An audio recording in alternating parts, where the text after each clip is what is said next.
Today, I have Josh and Dallas with New Haven Marinas on the show. And I am super excited about this one because if you're anything like me and suffer from shiny object syndrome, this is going to be a conversation that you're going to love being a part of. And not only is it just a new thing to learn about, it's a new thing to learn about that probably deserves strong consideration for your portfolio. So today we're going to be talking about investing in marinas, which they're going to describe kind of as like multifamily on water. So if you have not heard about this before, let's go, let's learn something new. And if you have seen this, hopefully we're bringing some additional clarity and some instruction on how you should consider investing in this in your portfolio. So before we jump into the conversation, I do want to remind you that if you are looking for some help doing some due diligence, you need to figure out how to review these PPMs faster and more efficiently. Go to the description below, check out my using ChatGPT for due diligence, and let's hop into the conversation with Josh and Dallas. It's going to be a good one. All right. Hey, Josh, Dallas, thank you for being on the show. I know you guys are super busy. I know you've got multiple closings going on, and that's something that's why you're here. Like we're gonna touch on that, but I always like to start by letting you guys introduce yourself to our listeners and kind of giving your origin story. So one of you guys take it away. Who are you and how'd you get here? All right. Well, I'm Dallas Hayden. I'm one of the co-founders of New Haven Marinas, and I've been in the securities industry for, I don't know, 30 something years. Started out at Bear Stearns in 1992 as a young man, as a stockbroker, and spent a good bit of time. Obviously, we're in Texas, so oil and gas is a life line for a lot of us here.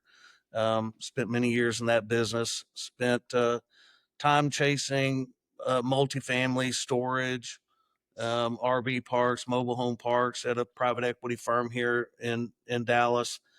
But this whole time, my family have been boat people in North Texas. And about 4 years ago, my wife and I were walking down the docks where we keep our boat in Dallas. And I was looking at all the boats and every single slip, 100% occupied, not an open slip in the whole marina. And it's one of the largest marinas in Texas. And I told my wife, I said, this is multifamily on water for boats and families to come enjoy. Yep. It's the exact same thing. And so I started looking into it and found that even though everybody knows what a marina is, nobody looked at it as a consolidation opportunity. They never looked at it as an investment opportunity.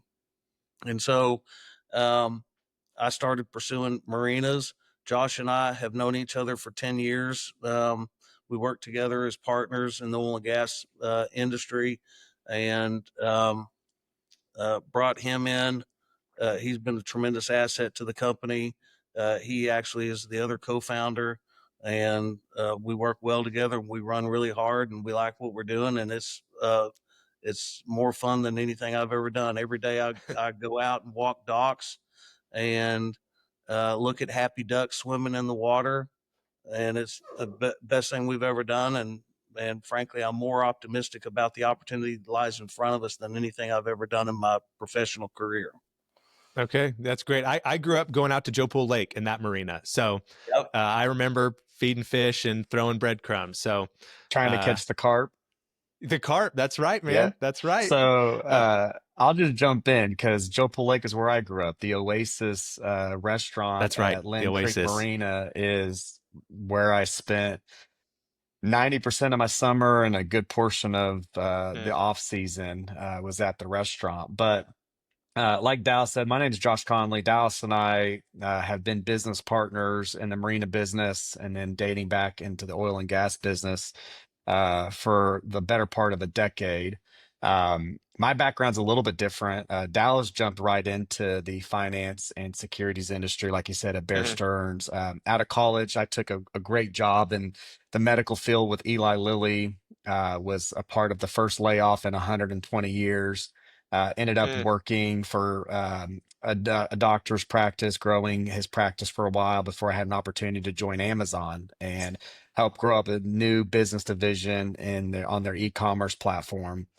Successfully did that, and then on a random Tuesday, we found out that Mr. Bezos himself aggregated all the work we had done into the back end of Amazon.com, and with a click of a button on an Excel spreadsheet, eliminated about 700 jobs within the division we were working in. Oh, wow. Um, and it was just the up and down cycle of the corporate world, that I wanted something different. And Hmm. finance in general offers a lot of autonomy. And then a family connection brought me to the oil and gas company, and that's where Dallas and I met. And you know, if you understand economics, supply and demand, if you understand, interest rates and simple economics and the impact on the investment world, that background can then propel you into the alternative world, which, as a lot of your investors and listeners are coming to find out, um, we are pigeonholed into doing traditional investments from a very early age, and it goes back to elementary school. Our primary school teachings, it's, put your money in the stock market, put your money in the stock market. It wasn't until 2008 that the story started shifting, and it's like, okay, 2008 is presenting a housing crisis, which a lot of people turn into a real estate opportunity. And the rental market over the last 20 years has exploded into, well, how do I invest into a hotel or a multifamily? Oh, Yep. here's storage. Oh, I can invest in medical practice. And I think what's lost when you drive down the highway and you see these buildings and it's not somebody with their own money in their wallet going and paying for a building to be built or for a hospital to be built. There's investor groups behind everything that is happening in our economy, especially in the real estate world. Yep. And once people started to learn that billionaires weren't keeping 100% of their money in the S&P 500 or traditional stocks, they were putting their money into hard assets, into real estate. Um, I think accredited investors and what, the world calls retail investors have slowly started to figure out, if wealthy individuals are investing in these other things, why am I not? And Yep. so over the last decade, syndicated deals and offerings like what we do have become more and more popular. And Jared, I can assume your goal is to help people bring awareness to the opportunities that are in the syndicated world Yep. and the alternative investment world.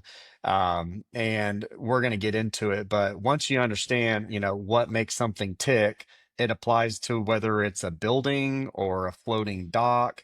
The fundamentals are the fundamentals. And so Yeah. I'm going to piggyback on Dallas and say, we've never been a part of something more exciting, fun, engaging, than the marina business. And we couldn't be happier to be on this podcast with you today.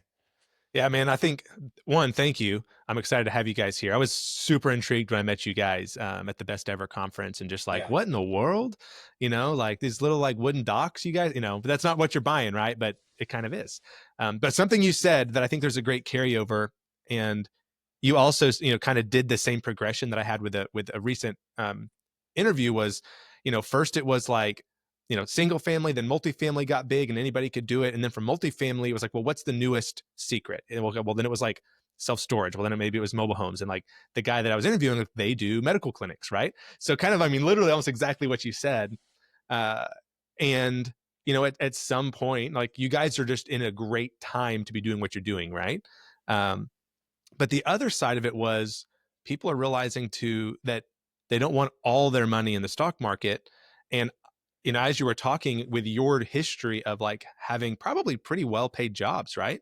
Yeah. uh and it feels good because the average thought is that's the safest thing to do.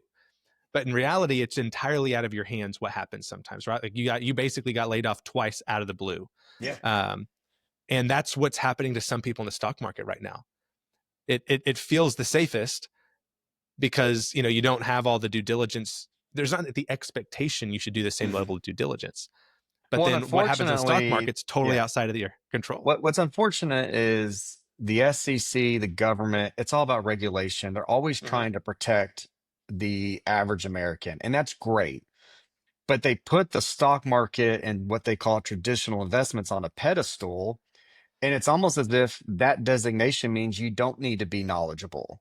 But then, oh, here's this big, scary alternative investment world where you have to be sophisticated and accredited to understand, in our opinion, sometimes simple fundamentals and supply and demand, Yep. which to me, I just had a very good friend take a company public.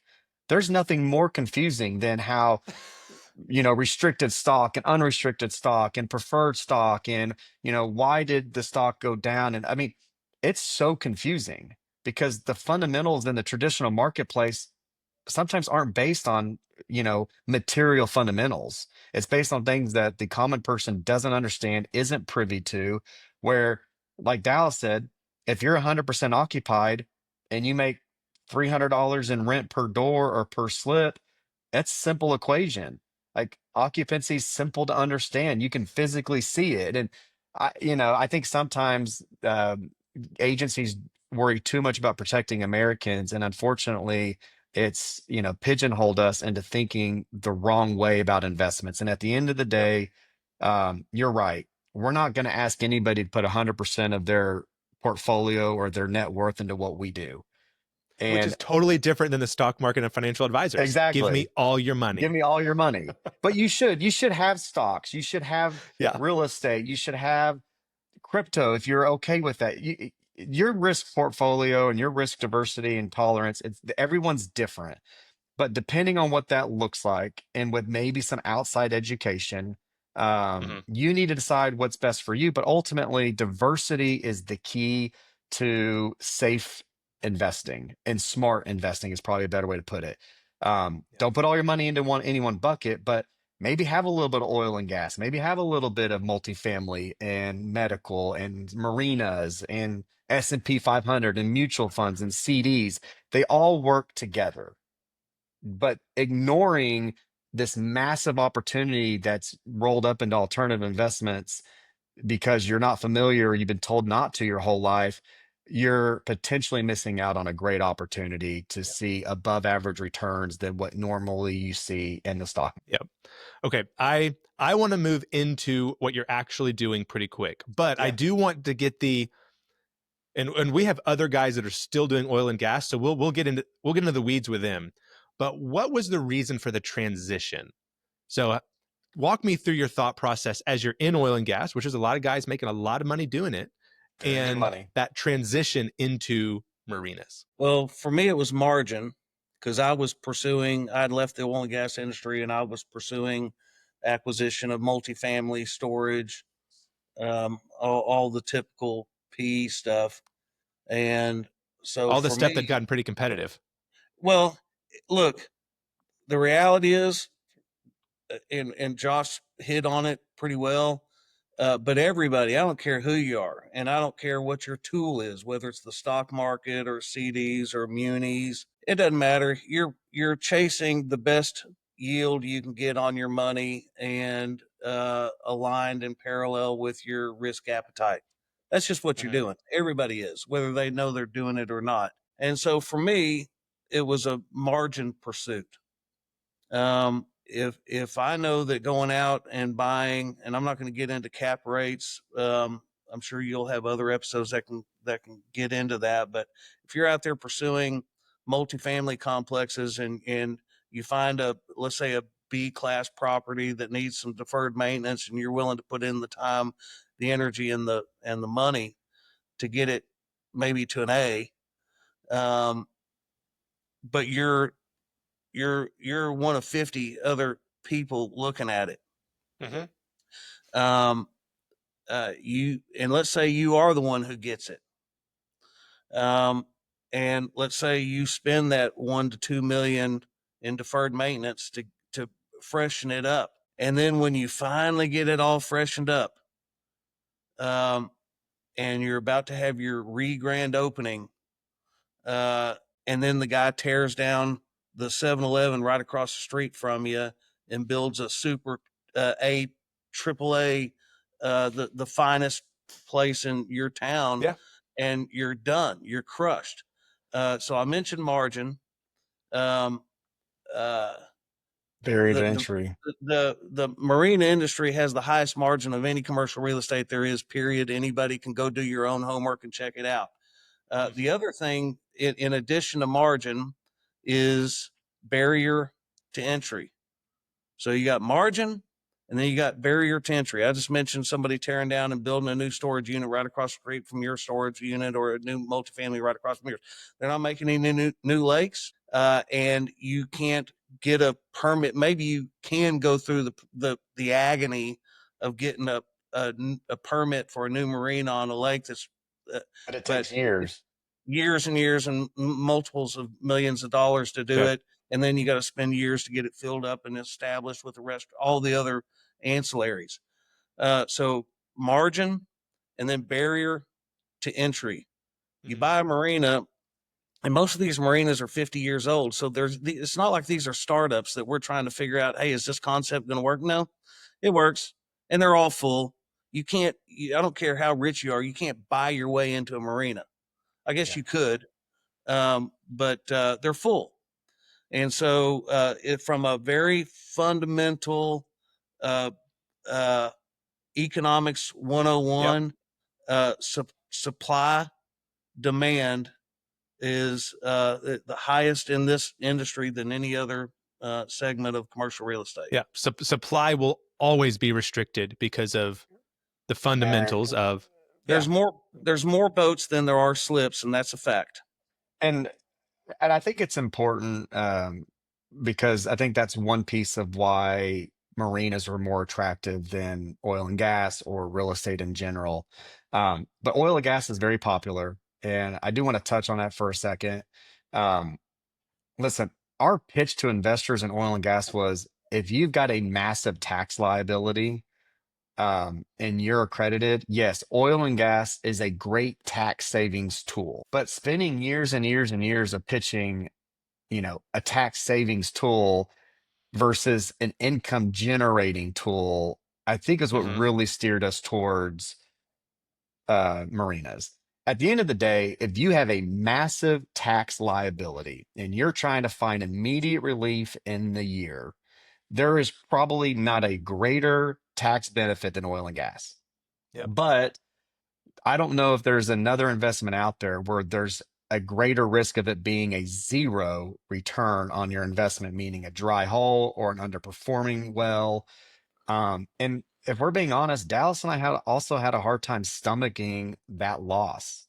Having to tell an investor that just invested 250,000 with you that the well didn't work, or worse, we thought we hit something, and then 6 months into it, it just doesn't do anything.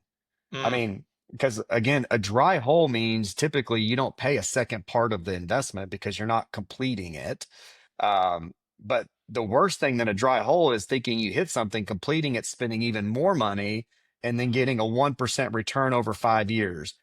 And then you tell the person, well, at least you got to write off 100% of your investment. Like, that's great, but I can also Yeah. give $100,000 to my church and get 100% write off of that Yeah. Yeah. They and spent feel a lot. 100 grand to save 25 cents or Yeah, yeah. 25%. Yeah. Exactly. So oil and gas, again, there's a need depending on the person. There's going to be a need for certain individuals for oil and gas. And there is nothing more exciting than the idea that you could hit the next spindle top well. But an investor at the same time should be told the biggest well in the history of the United States was Spindletop. It was outside of Houston, Texas in 1903. Um, there's never been a well like that. With all the technology we've had in the industry over 100 plus years, we've never hit a well like Spindletop.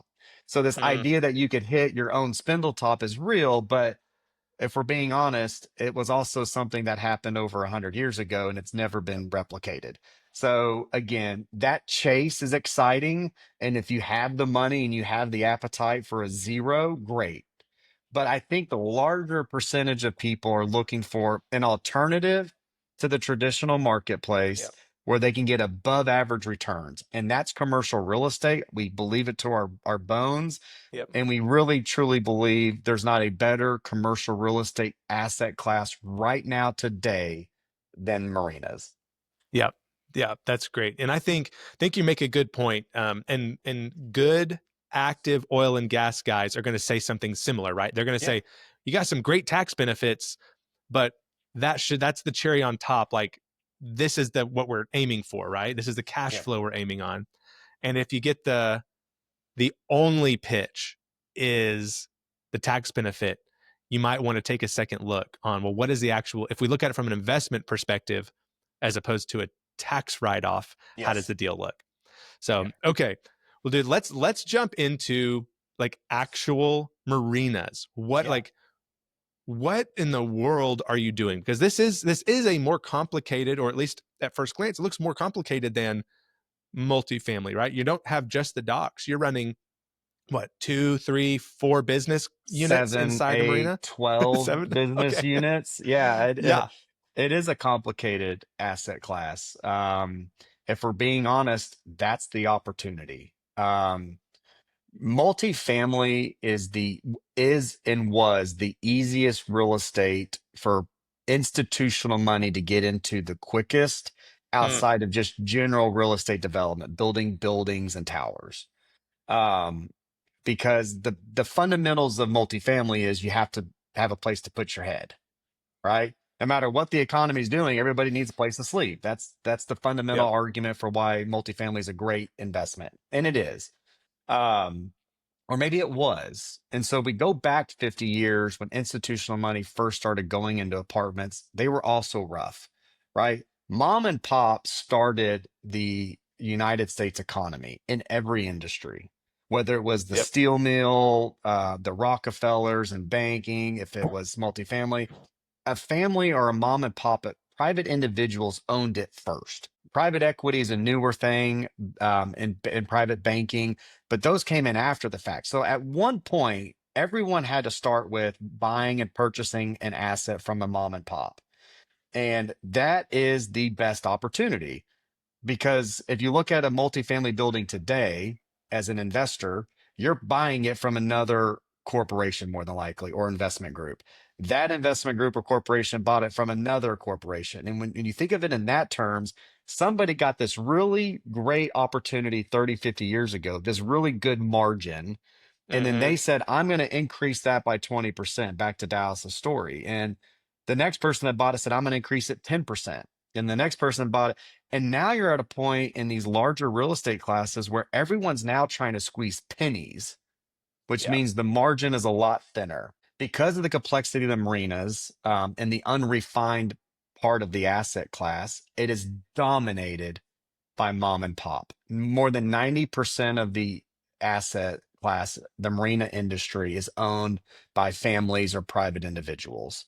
And Because the so, institutions don't want to walk into something that no, unprofessional at this point. Is that they don't want to buy an unrefined, dirty business where and not to mention private record equity keeping now. is lax? Yeah, private equity wants to spend $1 billion in a lump sum.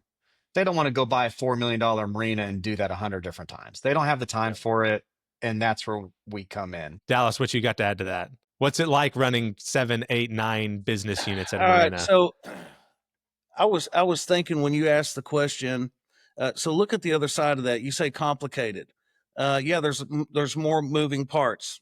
Um, Gas stations, restaurants, ship store, cabin rentals, boat rentals, both big and small boat rentals.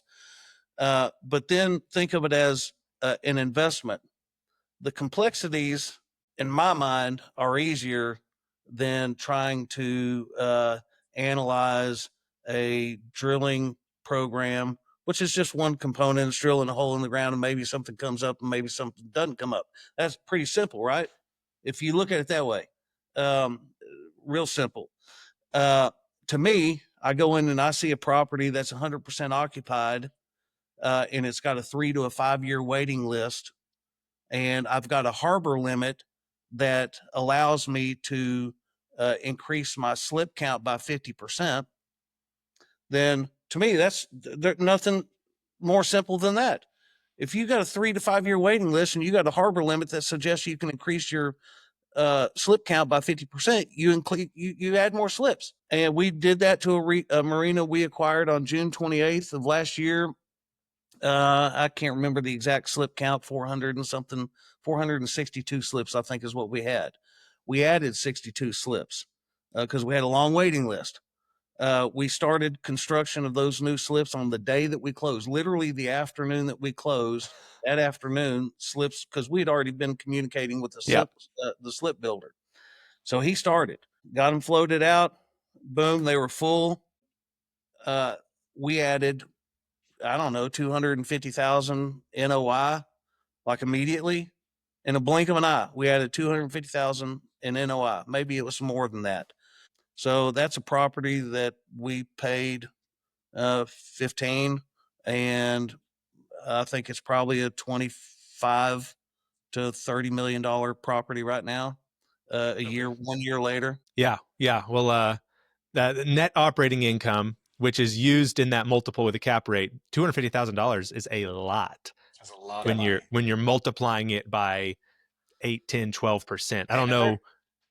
yeah, if there's any accountants listening, just ignore me. But for the average man like me, to me, profit was what I was raised on. Profit to me always meant that's what the company made after they paid Yeah. everything. Uh, Yeah. NOI is profit. So net operating income is a number we look at. But to us, let's just call that profit. At the end of the day, Yep. we paid all of our expenses, all of our cost of goods. That's the number that we were left with. That was Yep. our profit on the business. In the real estate industry, they call that net operating income, or some of you may be familiar with what's called EBITDA, which stands for earnings before interest, taxes, depreciation, and amortization. Yep. We call it net operating income. That is our fundamental when we evaluate a deal. We look at their occupancy, we look at their different businesses, but ultimately we really care about what's their profit or what's their NOI. What are they taking home so that we can decide based on that number, where we at. And I want to take just a second because margin is really simple on the surface. Oh, we're chasing margin, but I just want to give a metaphor or a comparative. Right now in the multifamily and storage business, let's pretend a multifamily storage doesn't matter. Marina, everybody has $1 million in profit or $1 million in NOI.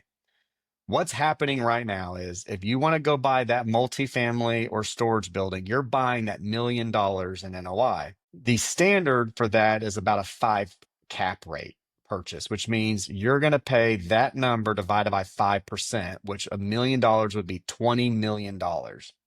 Yep. And the marina business, that same $1 million, because at the end of the day, it doesn't matter how you got to it, you got to $1 million in profit. That same $1 million is costing us $8 to $10 million, Yep. which would be a 10 to 13 cap. The bigger the Yep. cap rate when you're buying something, the better the deal or the bigger the margin. That's at the end of the day, that's all that matters. If somebody says I bought something at an 8 cap, and then somebody said I bought it at a 5 cap, the person that bought it at an 8 cap got a better deal, all things being equal. They're making And more cash on their yeah, purchase. and at the end of the day, that's our margin. People are paying $20 million in the multifamily right now for $1 million in profit. We're paying 10. If we're able to save $10 million, we now have $10 million more of margin to go and do things with to generate better returns. And that is the fundamental opportunity we have in front of us in the marina business. It's margin. Okay. When you say margin, you can also think of it as margin for error. Yeah. Um, we could go out and we can try things. Again, the difference between buying a multifamily that's got $1 million in NOI for 20 million versus a marina that's got $1 million in NOI for 10 million. Well, the difference is one of those classes, the multifamily class, has been institutionalized and consolidated through multiple waves of consolidation. Marinas, their accounting department is run on sticky notes. They're You're In a not filing literally, kidding. cabinet, maybe. Uh, yeah, they're literally grease. I mean, it's. I always tell people when I just describe what we do, we go in and acquire uh, marinas on Great Lakes that are destination lakes, lakes that are recognized as lakes. That's where I want to be. yep. And so Norris Lake, we own 3 marinas on Norris Lake. We're the largest operator on Norris Lake. Norris Lake was just rated the 3rd prettiest lake in America. Yep. So you can drop a penny in the water and watch it fall 40 feet. So it's definitely a destination lake. So my point is, we'll go in there and we do the grunt work. We go Yep. in and literally clean them up, clean the grease off the floor. We organize the offices, strip down all the sticky notes off the wall, Convert the and dry erase clean. board rent roll into a software Yep, rent roll. yep. And then we stabilize them. We grow NOI by adding slips. Um, and then we institutionalize it through modern billing softwares and just the most basic Yep. of things. We acquired our first 2 marinas. In our first 12 months of operation, um, we increased NOI by 36%, I think, in 12 months. And that was not by doing anything fancy at all. It Yeah, was we're just the not most rocket basic. scientists. Yeah. No, it's not. Yeah. And but it's the grunt work is what you get paid the big margin for, going in and doing the work. As Josh mentioned, that the bigger um, private equity firms, they would rather pay somebody a premium if they'll go in and put Yeah. in that grind. And if we're being Okay. honest, our thesis is, buy a marina, buy a bunch of marinas, package them up over a 5 to 10 year period and sell them at like a 7 cap, right? We're buying them at around a Mhm. 10. Hopefully we sell them at around a 7 cap because of the combination of the institutionalization and increasing NOI. And then just you get a premium because if you have more, and private equity will pay a premium. Again, that's not aggressive. A 7 cap is still not a 5 or a 4 cap like what storage and multifamily are dealing with. So, Yep. we're not Still a being lot better cash crazy here. flow. We're not being rocket scientists. And at some point one day, we're not going to be the only ones doing this. Right. Um, and so what we tell people is at the end of the day, whoever bought that first multifamily deal, whoever bought the first storage deal as an investor to take it from mom and pop to a institutionalized investment, Mhm. that's where the biggest margin was made. And then they sold it to a smaller margin, and that person sold it again. It gets smaller and smaller and smaller. To be on the front end of a wave, no pun intended, of the consolidation in an industry or an asset class, that's where the biggest margin exists. And right now, you have an industry that's dominated by 90% of the industry being owned by mom and pop. The Yep. margins, the opportunity is never going to be greater than it is today. 10 years from now, you're going to be hearing marinas like you're hearing about multifamily. Um, just right now, we're one of the few willing to jump in and get wet and get busy. Part Okay. of the So that. Jared, it's something let me just mention this. Uh, Going back to barrier to entry. Just to paint a little picture. A multifamily or a storage, I can drive up to a multifamily or a storage unit today, meet with the owner, pull out a check, and be at the title company next week closing on it. It can Mhm. be that quick. Um, we're closing tomorrow. We're closing on a marina today and a marina tomorrow. The one we're closing on today, I hope it's today. Uh, we started working with that owner a year ago, and so we're in a lot of these cases, we're dealing with the Corps of Engineers, dealing with the Tennessee Valley Authority, we're dealing with the Commonwealth of Kentucky. Um, and these are agencies that don't do anything efficiently. They're very slow, Certainly and not it's fast. Yeah. Yeah. yeah, and it's very painful. So another reason why you don't have just a lot of people coming in, and again, that pain or that grind is what creates the opportunity. Yep. The opportunity lies in the face of chaos. Oh yeah. All right. And that let's use that because you guys have explained why you do it, the opportunity you saw, what goes into it. And the reason someone would invest with you is because they're not going to do those things, right? So what kind of and I and I think you're right. Like the market for what y'all are doing is really small right now. Yeah. So there may not be another competitor at the moment Mhm. that you get to, throw under the bus for lack of a better word for all the crazy things the red flags they would do. But if someone is obviously new to this and looking at investing in marinas, what are the intelligent questions they should be asking someone like you right? Like Yep. what are the due diligence questions Yep. that a limited partner should be doing? Because they can't do everything you're doing. You're doing like Yep. the real due diligence on the deal. But how do they protect themselves and make sure that that type of investment and even that syndicator or fund manager is the right fit for them? So, you okay if I take this, Dallas? No, go ahead. Yeah. I think the simplest one, no matter what the investment is, Mhm. not necessarily how long have you been doing this. I think that's important to an extent, but in a new market or an emerging asset class, no one's going to have a ton of tenure. Yep. Um, but you said you were going to deliver a certain expectation or return for investors. Have you done that? Right. I think that's one question you can ask. I think like if you asked us, our very first investment we didn't know a lot, and we've learned a lot. But we committed to our investors we were going to pay them 10% a year, and we stay current on making that return to our investors.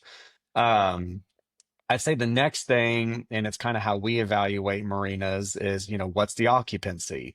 Um, the next question I would say is if it is 100% occupancy, is there a waiting list? Because there's nothing better than knowing people are waitlisted because that's your demand. Even if you lose somebody, which people die, people get relocated for work, people hit hard, whatever it might be, but there's somebody else to Yeah. take that spot. Another one is, again, when we look at the complexity of the business, the cash flows that come in and where they come, um, our business is really broken into two buckets: long-term revenue and short-term revenue. Um, Long-term revenue is uh, the rent. So a lot of our marinas have a campground component along with Mhm. the marina. For those of you that have never been to a marina, Dallas said at the very beginning, it's a structure typically floating on the water, but it's a place to put your boat Yep. on the water or right next to the water. And that boat pays a fee for that slip, just like you pay for a door or for a storage unit. Hmm. And it typically is an annual contract. So we look at the revenue that comes from annual contracts because it's a commitment for long-term rent or long-term revenue, whether it's an RV, a boat, a trailer, it doesn't matter. If they sign an annual agreement, that's our long-term revenue. And so we like to look at whatever the gross revenue is of the property. Let's say it's $5 million. How much of that 5 million comes from long-term rent? How Yep. much of it comes from short-term? Things like the restaurant, the ship store where you can buy anything from a t-shirt souvenir to a 12-pack of Coors Light. Which is a big deal for the marina business. And then, just understanding what are the revenue components. Again, Okay. we have fuel, short-term rentals, long-term rental. I mean, you name it, you have it at a marina. And so I think those are probably the most important things so that you can understand what are you buying, what's the location, what's the seasonality, is it 100% occupied, is it a desirable lake? Hmm. Um, Very, very similar to some of the questions you should be asking no matter what the real estate class is. Do I want a Yep. storage unit in the middle of nowhere where there's nobody living? Or do I want a storage unit, in the heart of a town? Um, What's the deferred maintenance and what's your CapEx opportunities? Yeah. You want to know because that's the CapEx opportunities is obviously your easiest upside. yeah. So you want to know what those are. So what about if someone comes pitching they've got the value add deal. It's only 50% occupied. We're going to Mhm. get it up to 100%. We're going to get up to 80%. What are the red flags in that? Like how does someone like you increase occupancy? Or let me reframe this. How does the limited partner make sure that the syndicator, the plan they have is reasonable, right? Because like you said, if you're out in the middle of nowhere and there's no demand, how does a limited partner understand that there's just no demand and that's why occupancy is low versus Well, deferred maintenance? yeah, Is it other marinas on the lake? Is it population? Yeah. What's the one or two metrics they could use if increasing occupancy is the pitch? I think I think generally speaking, uh, if you understand that there are three times as many boats in existence than there are slips in existence, Mhm. from that very fundamental thing. Now, you could look at a marina, and we're not opposed to something that's not 100% occupied. We're Yeah. buying one right now that's not 100% occupied. Well, that could be a good opportunity, but how do you Yeah. just make sure that it's not uh, unoccupied for reasons they can't fix? Well, we would implement marketing. We're buying one right now that's probably, Josh, what do you think, 80% occupied? And we think that there's some opportunities in repurposing some slips. Maybe they're 100-foot slips. Well, they don't make 100-foot houseboats anymore. And so as that category of boats fades out, um, you need to be able to repurpose that. You're not going to scrap the whole thing. You might Mm. build a 40-foot deck build out and have a pontoon boat and 4 wave runners in there and turn it into a super slip, is what I refer to it as. Yep. Something that you can have patio furnitures, refrigerators, sinks, grills, multiple TVs, and have a gathering section. So you just need to think through those things. You got to be prepared to spend the money. That's not free. You have to spend money to do that. And then the other thing is marketing. We're blessed to have a very talented marketing company that does a lot of work for us. And we say, hey, we need this. Here's what we're looking for. She gets to work, and we get a lot of attention that way. Yeah, I think it's an important question, right? Okay, part of your thesis is we're going to add value to this marina because we're going to increase occupancy. But Mhm. you have to first start with what's the fundamentals of the deal. I mean, if you're not buying it, if you're buying it at a 5 cap and it's 80% occupied, all right, now it's different. But if you're buying it at a 10 cap and it's 80% occupancy, now we're just talking about extremely valuable upside. But if it never moved from 80% occupancy, you're not getting hurt, right? So Yep. I think it's always going to be a conversation of I don't know of any marina that's 50% occupied. No, yeah, that's I know. I'm pulling numbers Yeah. out of nowhere when I'm Um, asking these questions. and I think to Dallas's point, you can uncover a lot of things if you just ask the right questions. And Yep. so let's use occupancy. Well, why is it 80% occupied? Well, at this one marina, we have progression in boating over the last 25 years. In the last 25 years, if you went to Joe Pool Lake, Jared, you saw a ton of sailboats. Sailboats dominated the boating market until 2000. Then the power boat became a bigger, more prominent vehicle on the lake or Mhm. vessel on the lake. And so the power boats introduced, you know, your cabin boats where you go underneath the steering wheel and there's a little bed and you can sleep on the boat. To over I the last remember looking at those with my Yes. dad when I was like 10 or Yeah, 11, or, Sea Ray. A lot of people have heard the boating company Sea Ray. Sea Ray was big for building 25-foot to 40-foot boats that you could keep on the lake and sleep on them. And usually they had a toilet, which was great. And then you had the ski boat. Those were like your two traditional power boats. And then you had the bass boats. I guess there's 3 different types of power boats. But in the last 15 years, there's been a big change from those to your 20-foot, 25-foot pontoon boats and the 25-foot wakeboarding boats. Everyone's heard about surfing behind a boat, or you've probably seen it on Instagram. my Um, friends just got one and they want, that's yes, all they talk about they're a now is lot wake of surfing. fun. Yeah, So, so I'm not gonna get into the physics, but ultimately think of a ski boat, but it's got something in it that generates a bigger wake. And yep. instead of holding onto a rope and being pulled in a tube or on skis, you can literally not holding on anything, surf the wave behind the boat. And it's become a massive boating demand and popular and the big popularity shift. But the Mm. point of that is times change. You know, and you would you have to be able to adapt with the times. This marina hasn't. There's a lot of slips Mm. that are just oversized. They're not, the big boat demand is not there anymore. People want the 20 to 30-foot boats, not the 40 to 60-foot boats. And so that's going to take time, but we're going to do things, either eliminate those slips, change the size, or do things like Dow said, adding a patio. But it's just asking that question. And so that somebody in the syndication position like Dallas can say, well, here's why, and here's what we're doing. And you've got to listen to your gut as an investor. If something Dallas tells you seems really foo-foo and just doesn't make sense, trust your gut. But if Dallas explains, well, the boating sizes have changed, this marina hasn't, we're going to bring in immediately new slips that meet the demand of slips right now that are 100% occupied at this marina. So The marina's 80%, but the 30-foot slips are 100%. Okay, Yep. well, I can get behind that story.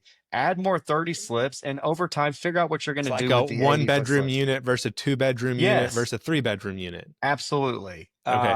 Okay. So I think it's asking the right questions, and at the end of the day, we've never had more information at our fingertips. Unfortunately, marinas have less information than other asset classes, but it's doing your own research, it's listening to your gut, and it's asking questions. At the end of the day, it still doesn't mean the investment's going to work, right? I mean, a lot of things typically need to go right. You need to have a good team behind it. You need to like the people you're dealing with.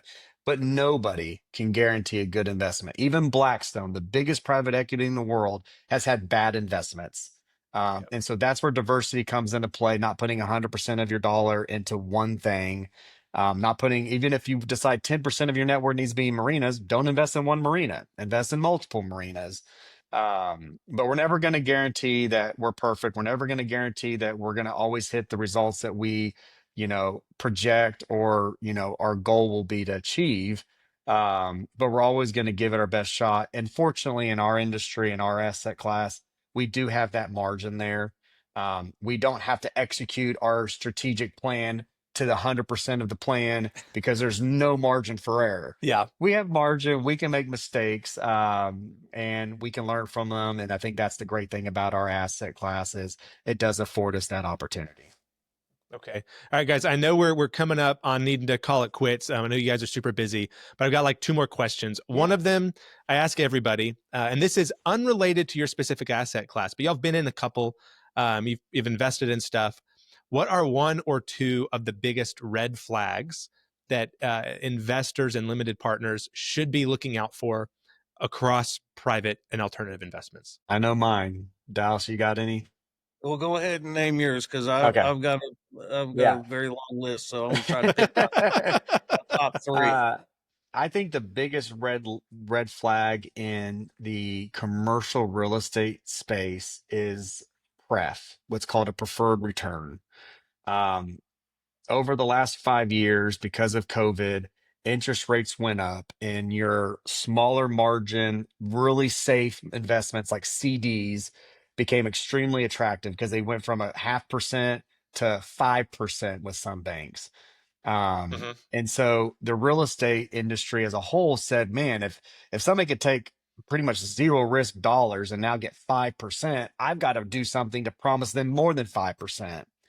And you've got to look into the deal a little bit, but if somebody tells you they're going to pay you a 15% pref on your money, and you look at their pro forma and you looked at their projected cash flow, you could kind of determine, like, is there cash to pay that? And what a lot of companies do, if you read the fine print, they say, hey, we're going to give you 15% on your money a year. But what they're really telling you is, at the end of the day, before we take any money, you will have had to made 15% on your money every year. And so a lot of companies right now, syndicators, are going into it saying, I know I can market it because I know at the end of the day, I may or may not hit it, but at least I can get them to put their money in now. And if I can pay it and I can make something at the end, but people became so desperate for deals, and these companies have to keep putting deals out, right? That's how they make their Yep. money. And so if they're not putting a deal out, they're not making money. So they would rather put a deal out to make a little bit of money on the front end. And whether they make any on the back end or not, they're not going to worry about it today because they're just going to put this big pref number in front of you because they're going to tell you, oh, Yep. and it is. They're It's they're so, dangling a lure, yeah. in y'all's language, Yes. and they're making their money on an acquisition fee. Yes, and I'll tell you, the real estate industry needs to get back to no pref, because it puts the investor before the business, and that's a weird way of saying it, but an annual return to an investor is not more important than the health of the cash flow of the business. Because if the business is healthy and it performs in the long run, the return's going to be better for the investor. Mm, But if I okay. worry today about paying an investor a certain pref number and I put that ahead of the business health, I may hit it in year one, but what happens in year two now when I'm short on cash? I can't go back and get it from the investor, or I can with a cash call. But my point is, like, I'd rather not get a pref and just share when there is good cash flow, share in that at the same time, equal participation to get a better, healthier business 3, 5 years down the turn to then exit and get a bigger number. But my second part to that is IRR. I don't know why our industry and investments have and alternatives have gone from ROI to IRR. But if you're listening, you don't know what IRR is, good. IRR is a way to say this is your ROI, but it's calculating into it the time value of money. And so if you invest in something over 5 years and it pays you back, 150% on your money after 5 years, I'd say that's a pretty good investment. But the IRR may say it was an 18% IRR. Well, yes, based on time value of money, it was 18%, but could I have taken that money and made a better return somewhere else? I don't know. And IRR ignores that. And I would encourage investors to care more about ROI than IRR. Because if I could double my money after 5 years and that's a 20% IRR, I still doubled my money. And I need to ask myself, am I okay after 5 years doubling my money? Yep. That's to me what really matters. And I think we need to get back to ROI because IRR overcomplicates it and it puts added pressure on a syndicator. And I'll give you one example. We had an opportunity to sell an investment for a smaller number last year. Okay. We could potentially sell in the future for a bigger number, but the IRR will be smaller because the investment's been held longer. Their ROI is going to be bigger. They're going to make more on their money, but because it took longer to get there, the IRR is going to be a smaller number. And it's like, again, ROI needs to be more important than Okay. All right. Dallas, what do you got? Mine would be following the herd. It's easy, it's lazy, frankly, but it's following the herd and finding comfort in the herd. Um, I'm going to look it up after this, after we get off this, but I think it was J. Paul Getty said, if you want to be successful in any endeavor in life, observe what 99% of the masses are doing and do just the opposite. Do just the opposite. And so I say that because it the presentation could be comfortable. It could be easy to absorb. everybody needs a place to live. That's so lazy. There's a lot of people in the herd that are struggling right now. Yes. Yeah. So that's what I would say is use some common sense. And when you hear the lazy pitch, and I call everybody needs a place to lay their head, as if that's the basis of your pitch, it's lazy. And I would be weary of that. That would be a red flag to me. Okay. Use All some right. common sense. And again, let's put an exclamation point on that right there. We're not saying don't invest in multifamily, don't invest in storage, don't invest in oil and gas. What we're saying, if you ignore marinas completely because you're just not familiar with it, that's where you're missing out. Don't not do the other things, but carve a little bit out at least for the marinas. And then after a year or two, compare them and then decide after, giving us Dallas and I, whether it's been oil and gas, hotels, multifamily, or marinas, we've always told an investor the first deal with us is not about the deal. The first deal with us is about you getting to know how Dallas and Josh and our business and our company do things. And it's about me and Dallas getting to know you as an investor and how you like to do things. And within a year, 2 years, you're going to decide, yep, I like how these guys work. I like the returns. I want to keep doing business with them. Or you may say, hey, you know what? Dallas and Josh are a little rough around the edges. I think I'm going to stick to hotels, but at least you tried it. Yeah. And Yeah. I think You'll know Dallas and what you I, want to do. I think Dallas and I will argue if you give us an opportunity, you're not going to be disappointed. You're Okay. Well, that's a great lead into wrapping this up. I know you guys are hopefully closing on one today. You're closing on one tomorrow. Are you currently, looking for more deals? Are you raising money and looking for investors? And if so, how do we get a hold of you? I've got a board in my office. It's A actually whiteboard? it's it's a whiteboard. actually it's our conference room. And Josh and The I, we CRM. have a nice office. We have multiple offices, and so we could hang out in our own offices. But every day we start out with breakfast in the conference room. We call it the war room, and on our whiteboard, I think currently, Josh, 18 marinas. We're at Yeah. some All right. level of discussion. Again, these are marinas that the one that we close on today.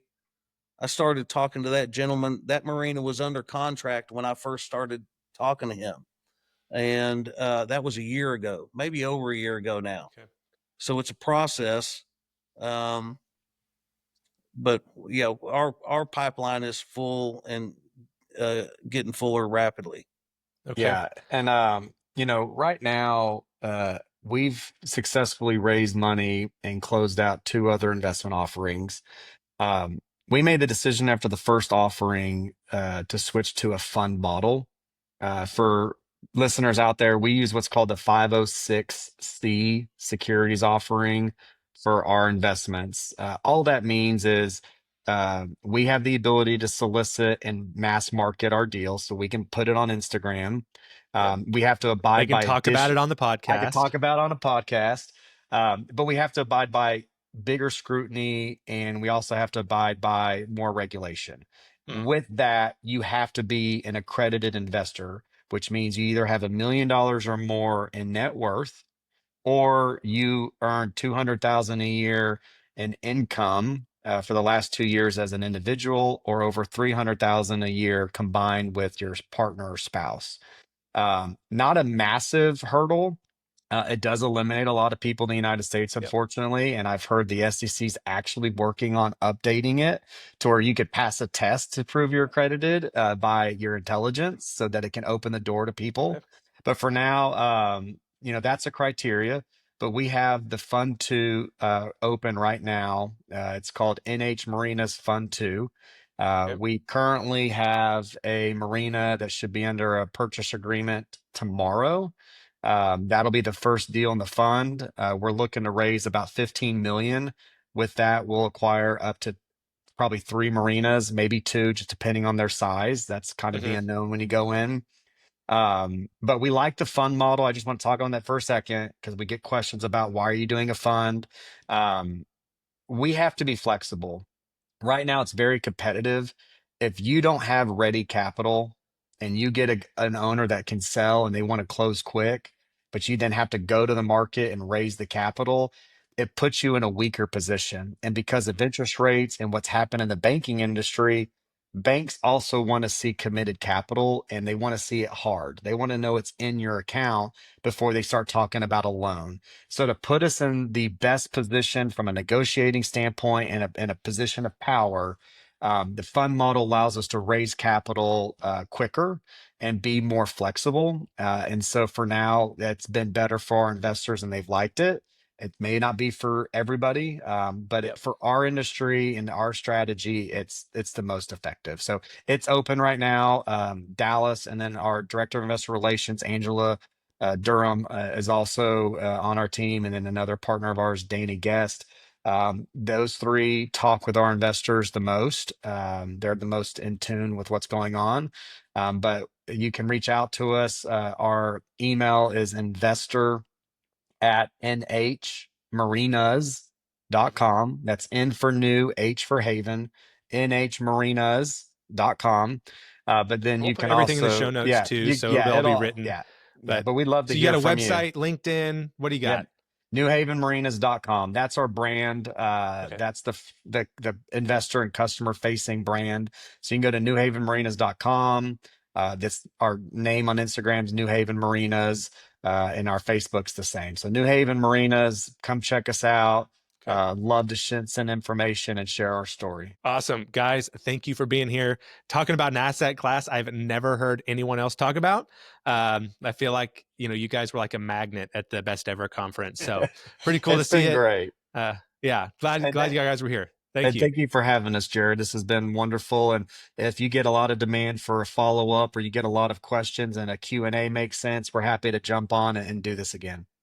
Awesome. Thanks, guys. Thank you, Jared. Okay, Dallas and Josh, man, I appreciated you guys being on the show.